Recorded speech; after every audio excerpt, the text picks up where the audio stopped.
এটি এমন একটি জঙ্গল যেখানে গাছপালার সমারোহ নেই, ফুলের সুবাস নেই, আছে পাথরের এক বিস্তৃত সমারোহ।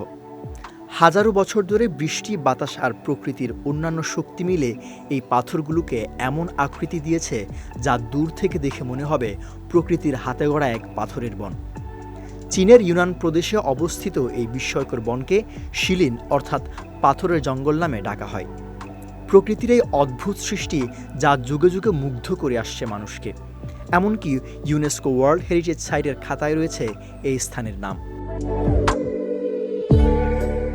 শিলিনের পাথরের জঙ্গল আসলে কোনো গাছ নয়, তবে দেখলে গাছের মতোই মনে হয়। এই অঞ্চলে পাথরের স্তম্ভগুলো 270 মিলিয়ন বছর পুরনো চুনাপাথরের তৈরি। একসময় এখানে বিশাল এক সাগর ছিল। সময়ের সঙ্গে সঙ্গে এখানকার মাটি ভেঙে পাথরে পরিণত হয়, আর ঝড় ও পানির কারণে গঠিত হয় অদ্ভুত আকারের পাথরের স্তম্ভ, যা দেখে মনে হয় পাথরের জঙ্গল। উচ্চতায় প্রায় 30 মিটার অবধি লম্বা পাথরের স্তম্ভগুলো দাঁড়িয়ে আছে গাছের মতোই। আর এই কারণেই প্রাকৃতিকভাবে গঠিত পাথরের স্তম্ভ পাথরের জঙ্গল নামে পরিচিত।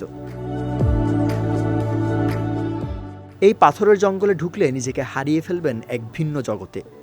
পাথরের মাঝে সরু পথ ধরে হাঁটতে হাঁটতে মনে হবে যেন প্রকৃতির গড়া কোনো প্রাচীন নগরীর মধ্যে প্রবেশ করেছেন। এটি এমন এক স্থান যেখানে প্রাকৃতিক সৌন্দর্যের সঙ্গে রহস্যময়তার অদ্ভুত এক মিশ্রণ পাওয়া যায়।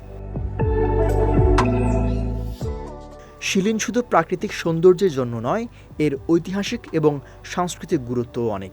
2007 সালে শিলিনের এই বিস্ময়কর অঞ্চলকে ইউনেস্কো বিশ্ব ঐতিহ্যবাহী স্থান হিসেবে ঘোষণা করা হয়। পর্যটকরা এখানে এসে শুধু প্রাকৃতিক সৌন্দর্যই উপভোগ করেন না, বরং এই স্থানটির সঙ্গে জড়িয়ে থাকা ঐতিহ্যবাহী কিংবদন্তি ও ইতিহাসও আবিষ্কার করেন। শিলিনের আশিমা নামক একটি লোকগাথা রয়েছে, যেখানে বলা হয়েছে যে আশিমা নামে এক সুন্দরী মেয়ে পাথরে রূপান্তরিত হয়েছিল।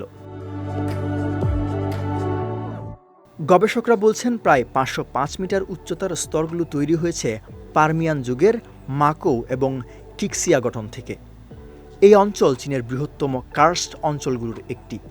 এছাড়াও শিলিন এলাকায় বেশ কিছু প্রাকৃতিক জলপ্রবাহ যেমন চাং হ্রদ ও ইউয়ে হ্রদ, যা এই অঞ্চলকে আরও বৈচিত্র্যময় করে তুলেছে। এই বিস্ময়কর স্থানটি শুধু তার ভূতাত্ত্বিক বৈশিষ্ট্যের জন্যই নয়, স্থানীয় উদ্ভিদগুলোর জন্যও বিখ্যাত। এখানে চিরসবুজ বৃক্ষের বন এবং বিশেষ করে কিছু বিরল উদ্ভিদ দেখা যায়, যা ইউনান প্রদেশের একটি অনন্য বৈশিষ্ট্য।